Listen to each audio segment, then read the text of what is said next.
안녕하세요. 역사 경제 해결사예요. 삼성 하이닉스 2배 ITF 매수 버튼에 손 올려놨죠? 잠깐만요. 그거 누르기 전에 딱 8분만 줘봐요. 2003년에 한 주에 135원까지 떨어진 반도체 회사가 있었어요. 동전 한 잎이면 사는 주식. 그게 지금 한 주에 236만 원이에요. 그때 모두가 똑같이 말했어요. 이건 곧 망한다. 채권단도 외신도 인수하겠다던 미국 회사까지 등을 돌렸습니다. 근데 안 판 사람들이 있었어요. 그 사람들 지금 어떻게 됐을까요? 그리고 이 이야기 끝에 ITF 누르기 전에 봐야 할 바닥 신호 2개 챙겨갈게요. 끝까지 따라와 봐요. 오늘 딱 3개만 가져가요. 첫째 배움, 헐값과 진짜 기회를 구분하는 공식 하나. 싼 주식이 다 기회가 아니거든요. 둘째 방향성, 지금 반도체 시장에서 그때랑 똑같은 신호가 어디서 깜빡이는지. 셋째 도구, ETF 누르기 전에 직접 확인할 숫자 2개랑 내 포지션별로 뭘 해야 하는지 미리 솔직하게 말해둘게요. 이 영상 280원이 236만 원 됐으니 무조건 사라는 얘기 아니에요. 오히려 반대예요. 그때 산 사람 대부분은 깡통 찼거든요. 살아남은 소수만 수백 배를 가져갔어요. 그 차이가 뭐였는지 그게 오늘의 진짜 핵심이에요. 오늘의 핵심 한 줄 미리 박아둘게요. 싼 게 기회가 아니라 해자가 기회다. 가격이 바닥이라고 기회가 아니에요. 무너지지 않을 해자를 가진 회사가 바닥일 때 그때가 기회죠. 이 한 줄 영상 끝에 다시 회수할게요. 2002년 봄으로 가볼게요. 그때 한국 반도체는 위기였어요. 사명이 현대전자에서 하이닉스 반도체로 막 바뀐 회사. 1999년 한때 35,000원이던 주가가 박살나 있었습니다. 디램 값은 바닥이고 회사는 빚더미였어요. 워크아웃, 그러니까 채권단 관리에 들어간 상태였죠. 신문 경제면엔 매일 하이닉스 얘기였어요. 매각이냐 청산이냐. 직원들은 출근하면서 오늘 회사가 남아있을지 걱정했습니다. 워크아웃이 뭐냐면 빚 갚을 능력이 안 되는 회사를 은행들이 일단 살려두고 수술하는 거예요. 환자로 치면 중환자실에 들어간 상태죠. 그때 미국의 마이크론이라는 회사가 등장해요. 메모리 반도체 세계 강자죠. 하이닉스를 통째로 사겠다고 나섰어요. 협상 금액이 28억에서 38억 달러. 정부도 채권단도 이거라도 팔아서 살리자는 분위기였습니다. 박종섭 하이닉스 사장이 직접 미국까지 날아갔어요. 2002년 4월 양해각서까지 나왔어요. 거의 다 된 거였죠. 거리의 분위기는 그래도 미국 회사가 사주면 직원들은 살겠네였어요. 다들 매각을 기정사실로 봤습니다. 근데 여기서 아무도 예상 못한 일이 벌어져요. 2002년 5월 9일 하이닉스 이사회가 그 매각안을 부결시켜요. 거부한 거예요. 다 차려진 밥상을 엎은 거죠. 채권단도 마이크론도 외신도 전부 충격에 빠졌습니다. 마이크론 회장 스티브 애플턴은 분노했어요. 그리고 협상 테이블을 떠납니다. 뉴욕타임스가 2002년 5월 3일 이렇게 보도해요. 하이닉스의 거부에 분노한 마이크론 구제 협상을 끝내다. 미국 언론은 한국이 마지막 동아줄을 스스로 잘랐다는 톤이었어요. 자, 미국 백기사가 떠났습니다. 그럼 이제 하이닉스는 어떻게 됐을까요? 주가가 무너지기 시작했어요. 2002년 말 주가는 200원대로 떨어집니다. 매체마다 208원이다, 280원이다 기록이 갈리는데 핵심은 하나예요. 동전 한 잎짜리 주식이 됐다는 거. 커피 한 잔 값이면 수십 주를 살 수 있었어요. 시장은 이 회사 곧 사라진다에 베팅한 거죠. 여기서 끝이 아니에요. 2003년 3월 26일 진짜 사건이 터져요. 21대1 감자. 감자가 뭐냐면 주식 21주를 한 주로 합쳐버리는 거예요. 자본금을 줄여서 회사빚 부담을 더는 수술이죠. 환자 비유로 돌아가면 살리려고 큰 수술을 한 번 더 한 겁니다. 근데 이 수술 기존 주주한텐 잔인했어요. 21주가 한 주가 되니까 내 주식의 가치가 사실상 95% 증발한 거예요. 100만 원어치 들고 있었으면 5만 원어치만 남는 셈이죠. 감자 발표 직전 주가가 135원, 거래는 정지됐고 개미들은 비명을 질렀어요. 위키트리랑 거래소 자료로 확인해보면요. 감자로 자본금이 26조 2175억 원에서 1조 2653억 원으로 줄었어요. 주식 수는 52억 주에서 2억 5천만 주로 쪼그라들었죠. 약 21대1. 숫자만 봐도 얼마나 큰 수술이었는지 느껴지죠? 이 시점에서 대부분의 개미는 손절했어요. 당연하죠. 미국 회사도 버리고 채권단은 95% 감자하고 신문은 매일 청산서를 띄우는데 누가 버텨요? 데이터 뉴스 기록을 보면 1999년 35,000원이던 주식이 동전주가 됐으니 그냥 패닉이었습니다. 그런데요, 감자 직후 아무도 예상 못한 일이 또 벌어져요. 2003년 3분기 하이닉스가 첫 흑자를 냅니다. 그리고 한 번이 아니었어요. 거기서부터 무려 17분기 연속 흑자. 죽는다던 회사가 돈을 벌기 시작한 거예요. 왜 그랬을까요? 마이크론에 안 팔고 버틴 이유가 여기 있어요. 하이닉스는 디램이라는 전 세계에서 몇 개 회사만 만들 수 있는 기술을 쥐고 있었거든요. 빚은 많았지만 기술이라는 해자는 살아 있었던 거예요. 시장은 빚만 받고 기술은 못 본 거죠. 2005년 하이닉스는 워크아웃을 졸업해요. 중환자실에서 걸어 나온 거예요. 불과 3년 전 동전주였던 회사가요. 자, 그럼 이제 다 끝난 해피엔딩일까요?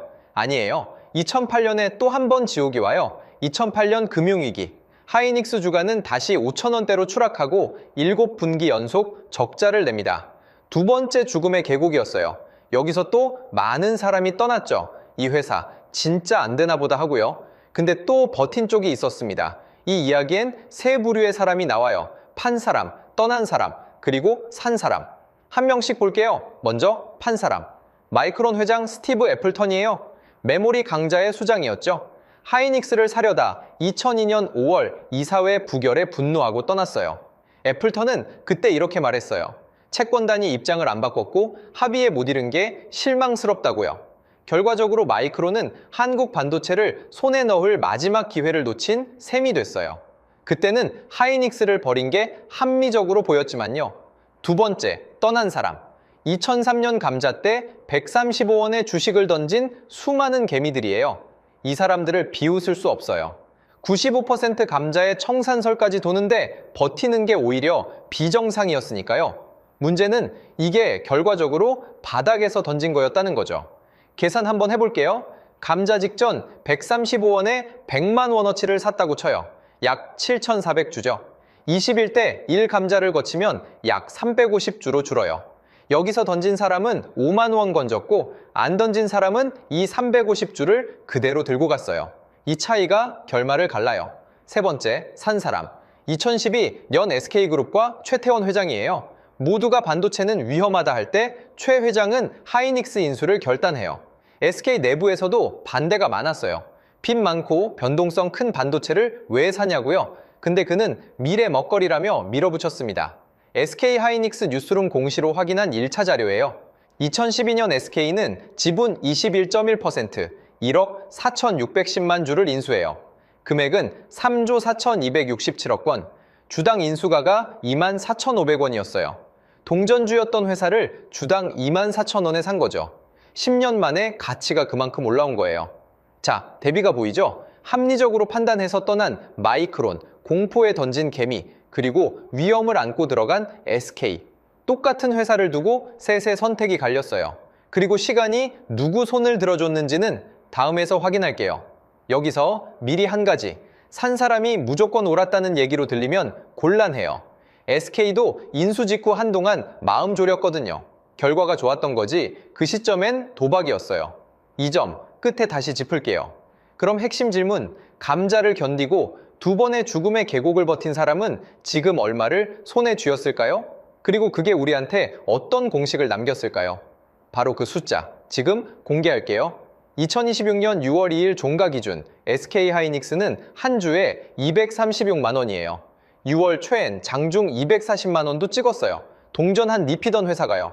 자, 그럼 진짜 계산. 아까 그 350주 감자 견디고 들고 갔던 그 350주 지금 얼마일까요? 350주 곱하기 236만 원, 약 8억 2,600만 원이에요. 처음 넣은 돈이 100만 원이었죠. 100만 원이 8억이 된 거예요.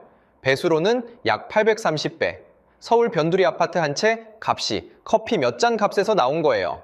여기서 진짜 중요한 정직성 하나 짚을게요. 인터넷에 135원이 236만 원 만배 이런 표현 많아요. 그건 틀렸어요. 왜냐면 21대 1 감자로 주식수가 21분의 1로 줄었거든요. 그걸 빼먹고 단순히 135원이랑 236만 원을 나누면 안 돼요. 감자 반영하면 약 830배, 수백 배가 정직한 숫자예요. 근데 830배도 어마어마하잖아요. 핵심은 이거예요. 95% 감자라는 칼날을 맞고도 그걸 버틴 사람은 결국 수백 배를 가져갔다는 거. 던진 사람은 5만 원, 버틴 사람은 8억. 같은 출발선에서 이렇게 갈린 거예요. 자, 오늘의 배움. 공식으로 압축할게요. 바닥값이 아니라 해자가 수익을 만든다. 하이닉스가 살아난 건 주가가 싸서가 아니에요. 디램이라는 아무나 못 만드는 기술 해자가 있었기 때문이에요. 빚 때문에 가격은 동전이 됐지만 해자는 안 무너졌어요. 반대로 생각해봐요. 그때 동전주였던 회사가 하이닉스만 있었을까요?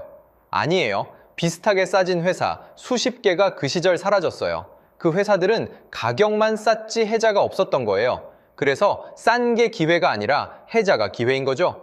이 공식을 쥐고 보면 지금 시장이 다르게 보여요. 이 종목 많이 빠졌으니 사야지가 아니라 이 종목 빠졌는데 해자는 살아있나?를 묻게 되거든요.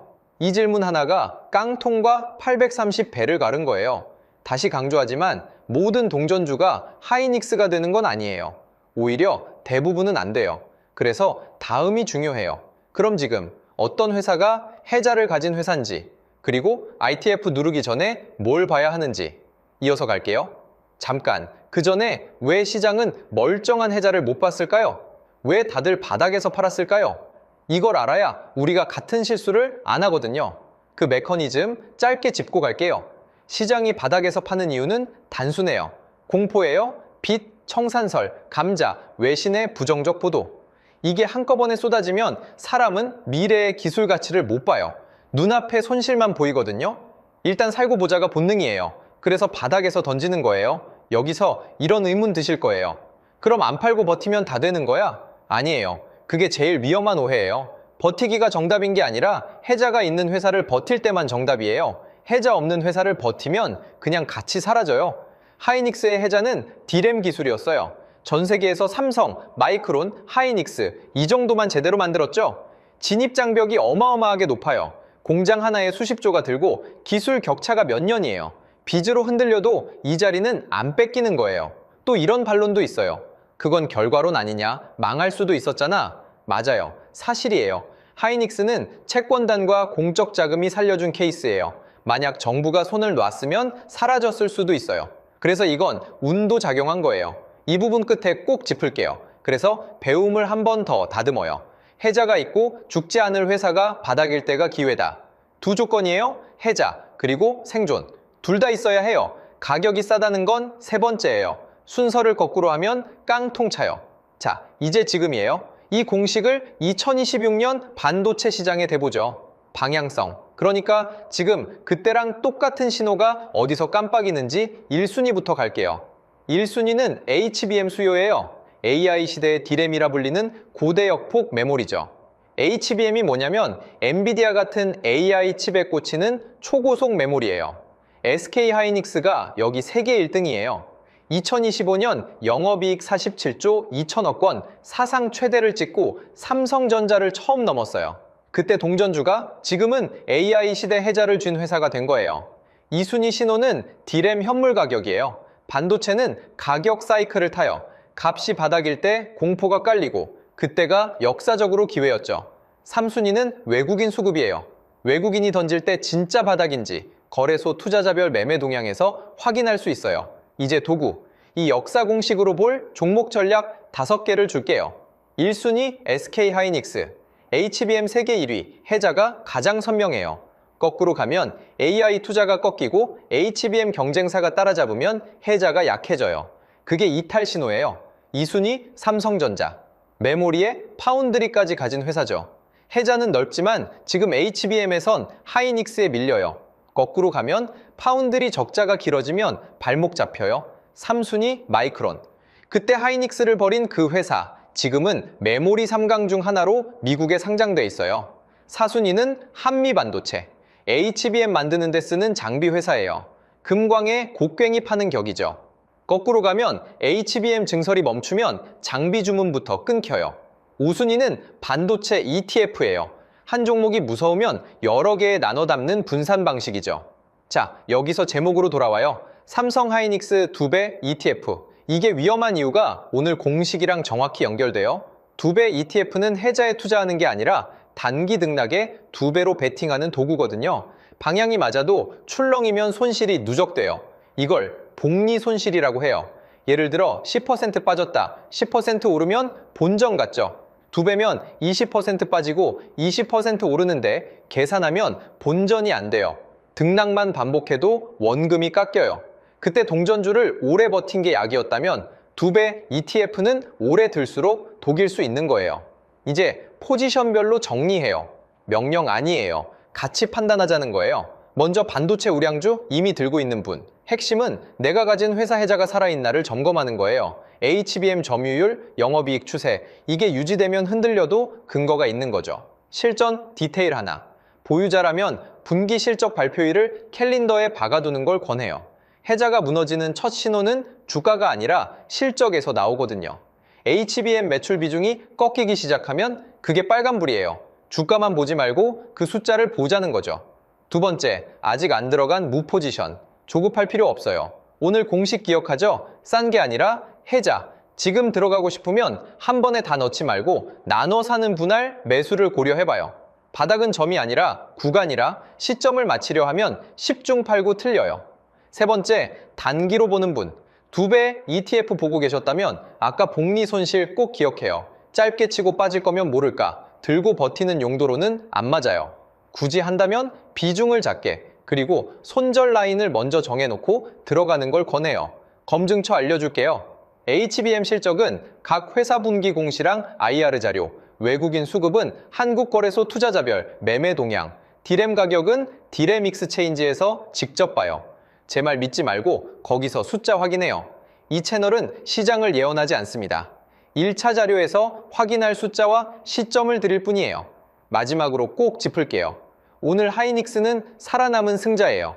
근데 같은 시절 똑같이 동전주가 됐다가 그냥 사라진 회사가 훨씬 많았어요. 우리는 살아남은 하이닉스만 기억하죠.